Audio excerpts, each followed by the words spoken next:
नमस्कार. मी प्राध्यापक डॉक्टर विशाखा डेरे, श्रीमती नानकीबाई वाधवानी कला महाविद्यालय यवतमाळ येथे समाजशास्त्र विभाग प्रमुख म्हणून कार्यरत आहे. मी आज आपल्याला विवाह संस्थेमध्ये काळाच्या ओघामध्ये जे विविध प्रकारचे बदल झालेले आहे त्या बदलासंदर्भात सांगणार आहे.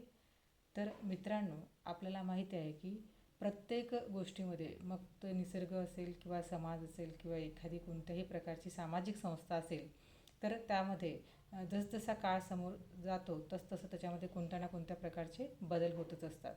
आणि अगदी त्याचप्रमाणे विवाह संस्थेमध्ये सुद्धा काळाच्या ओघामध्ये बरेचसे बदल झालेले आपल्याला दिसतात.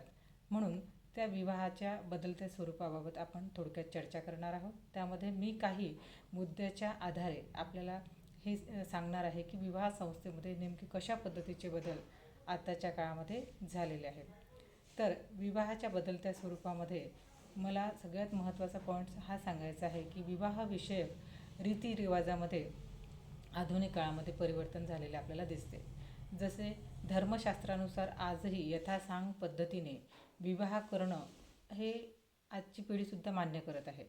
पण असं असतानासुद्धा जो काही तो विवाहाविषयक विधी व्हायचा किंवा जी काही मंगलाष्टके व्हायचे त्याच्यासाठी जो काही वेळ लागायचा, त्या वेळेमध्ये त्या मंगलाष्टकामध्ये म्हणजे कमालीचं आपल्याला वेळेचं नियोजन झालेलं दिसतं. म्हणजे कमीत कमी वेळामध्ये तो विवाह संपन्न करण्याच्या पद्धतीचा नवीन ट्रेड आत्ताच्या विवाह पद्धतीमध्ये अस्तित्वात आल्याचं आपल्याला दिसून येत आहे.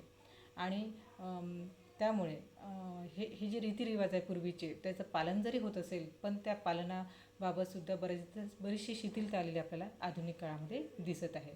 दुसरा महत्त्वाचा मुद्दा आपल्याला विवाहाच्या बदलत्या स्वरूपासंदर्भात सांगायचा आहे, तो म्हणजे बालविवाहात घट झालेली आहे आणि विलंब विवाहात वाढ झालेली आहे.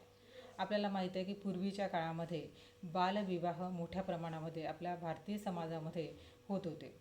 परंतु जसजसा काळ पुढे बदलत गेला, शिक्षणाचं प्रमाण वाढलं, लोकांमध्ये जनजागृती व्हायला सुरुवात झाली आणि त्यामुळे आपोआपच हा जो काही बालविवाहाची पद्धती होती किंवा प्रथा होती, त्या प्रथेला कुठेतरी पायबंद घातल्या जाताना आपल्याला दिसत आहे.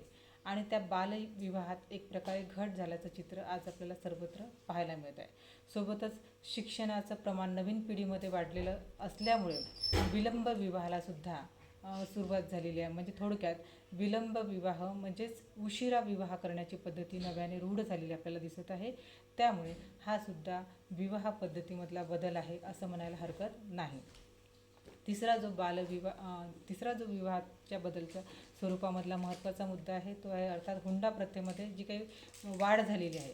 वास्तविकता ही आहे की आत्ताच्या आधुनिक काळामध्ये तरुण युवा पिढी जी आहे तर त्या युवा पिढीमध्ये शिक्षणाचं प्रमाण वाढलेलं आहे, जनजागृती वाढलेली आहे.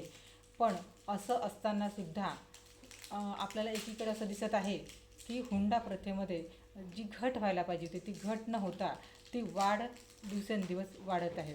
वास्तविकता ही आहे की हुंडा घेणं आणि देणं हा आत्ताच्या काळामध्ये गुन्हा मानला गेलेला आहे आणि त्या संदर्भात काही विशिष्ट अशा प्रकारचे कायदेसुद्धा निर्माण करण्यात आलेले आपल्याला दिसतात. पण त्या कायद्याची सुद्धा कुठेतरी पायमल्ली होताना दिसत आहे आणि दिवसेंदिवस ही हुंडा प्रथा कमी होण्याऐवजी त्याच्या प्रमाणामध्ये वाढच होताना आपल्याला दिसत आहे. तर हा एक बदल आहे असं आपल्याला म्हणावं लागेल. म्हणजे कमी होण्याऐवजी ती वाढत आहे, जरी जनजागृती होत असेल तरीसुद्धा.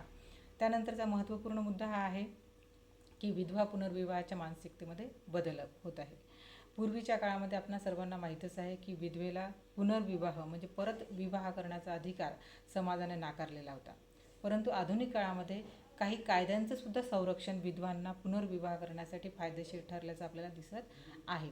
म्हणजे आत्ताची जी विधवा स्त्री आहे, कारण आपल्याला माहिती आहे की ती विधवा होण्यामागे तिचा कोणत्याही प्रकारचा दोष नाही आहे, परंतु आत्तापर्यंतच्या आपल्या समाजामध्ये असं चित्रण होतं की एखादी स्त्री जर विधवा होत असेल तर त्यासाठी सर्वस्वी जर कोणाला जबाबदार पकडलं जात असेल तर अर्थात ते त्या स्त्रीला पकडलं जातं. म्हणजे तिला वेगवेगळ्या प्रकारचे दूषण लावण्याचा प्रघातसुद्धा आपल्या समाजामध्ये भरपूर कालावधीपर्यंत किंवा शतकानुशतकापर्यंत होता. जसं उदाहरणार्थ ती पांढऱ्या पायाची होती किंवा अपशकुनी आहे किंवा तिने तिच्या पतीला मारून टाकलेलं आहे, अशा प्रकारे तिच्या संदर्भात बोलले जात होते. परंतु आधुनिक काळामध्ये निश्चितपणे हा एक मोठा बदल आहे आणि तो निश्चितच विधवा स्त्रियांना दिलासा देणारा आहे. कारण आत्ताची जी विधवा स्त्री आहे ती विधवा स्त्री परत विवाह करू शकतो. तर ही जी मानसिकता आहे समाजामध्ये निर्माण झालेली, त्या मानसिकतेमध्ये निश्चित बदल झालेला आपल्याला दिसतो. त्यानंतरचा एक महत्त्वाचा पॉईंट हा सुद्धा आहे की जसं वैवाहिक अधिकारामध्ये बदल झालेला आहे. म्हणजे पूर्वी आपल्याला असं चित्र दिसत होतं की तिला जरी अर्धांगिनीचा दर्जा प्राप्त होत होता, तरी पण स्त्रीला मात्र तिच्या निर्णय प्रक्रियेमध्ये, म्हणजे कुटुंबामध्ये जे निर्णय घेतले जात होते त्या निर्णय प्रक्रियेमध्ये कुठल्याही प्रकारचं स्वातंत्र्य नव्हतं. म्हणजे सर्व जे निर्णय घेण्याचं स्वातंत्र्य होतं ते अर्थात पुरुषाला होतं. परंतु आधुनिक काळामध्ये नक्कीच आपल्याला हा एक महत्त्वाचा बदल झालेला दिसतो की स्त्रीसुद्धा त्या कौटुंबिक निर्णय प्रक्रियेमध्ये तेवढेच प्रखरतेने किंवा तेवढ्याच प्रभावीपणे समाविष्ट होताना दिसत आहे आणि तिचे निर्णयसुद्धा तिथे महत्त्वाचे ठरताना दिसत आहे. त्यामुळे निश्चित पद्धतीने हा विवाह संस्थेमध्ये झालेला बदल आहे असं म्हणायला हरकत नाही. त्यानंतर असे बरेचसे बदल आहे की जसं विवाह जोडीदार निवड करण्याच्या स्वातंत्र्यात वाढ झालेली आहे, प्रेमविवाह करण्याच्या संख्येमध्ये वाढ झालेली आहे. याशिवाय सोबतच विवाह संबंध जुळण्याची जी काही पद्धती होती पूर्वीच्या काळामध्ये, की जसं पूर्वी आपल्याला माहीत आहे की सर्व जे नातेवाईक होते किंवा नातेसंबंधित जे होते, तर त्या संबंधित व्यक्तीकडनं ते विवाहाचे प्रस्ताव एक दुसऱ्या कुटुंबापर्यंत पोचण्याचं काम होत होतं. परंतु आज आपल्याला माहीत आहे की संपर्काचं क्षेत्र असं जरी वरवरती पाहताना आपल्याला वाटत असेल की वाढलेलं आहे, तरी दुसरीकडे जे आपल्याला म्हणता येईल की पूर्वी जसे नातेवाईक एकमेकांचे संबंध जुळण्याचं काम करत होते, त्यामध्ये आता कुठेतरी शिथिलता आलेली आपल्याला दिसत आहे आणि आता विवाह संबंध जुळण्याच्या नवीन नवीन पद्धती समाजामध्ये अस्तित्वात आल्याचं आपल्याला दिसत आहे. त्यासाठी मग नोंदणी विवाह पद्धती आलेली आहे. म्हणजे मुलामुलींची नावं नोंदणी करून त्यांचे विवाह जुळण्याचा प्रघात नव्याने निर्माण झालेला आपल्याला दिसत आहे आणि त्या माध्यमातून सुद्धा कितीतरी विवाह संपन्न होताना आपल्याला दिसत आहे. तर म्हणून मित्रांनो, हे सगळे आत्ताच्या आधुनिक काळामध्ये विवाह संस्थेच्या म्हणजे स्वरूपामध्ये झालेले बदल आहे असं म्हणायला हरकत नाही. धन्यवाद.